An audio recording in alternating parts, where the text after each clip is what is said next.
Such a short time being alive. All this hardship and convenience makes it so hard to make sense.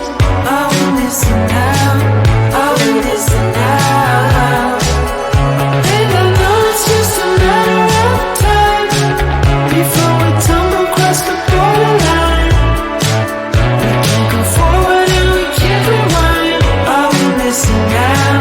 Are we missing out?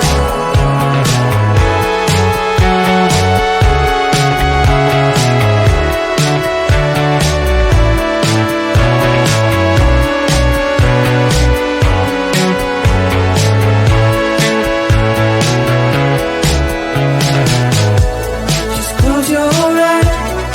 I can't believe we've been through this for so long. Pressure's on.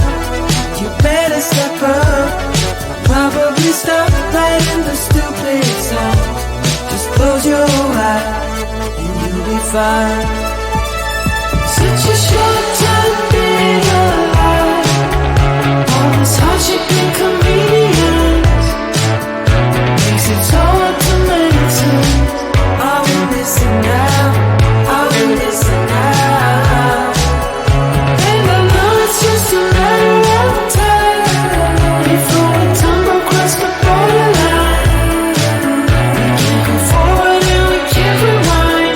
Are we missing out? Are we missing out? Hold on to something, if only a dream.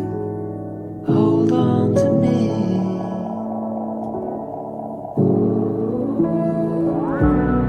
Better than nothing, how it really may seem. I'm gonna hold on to you.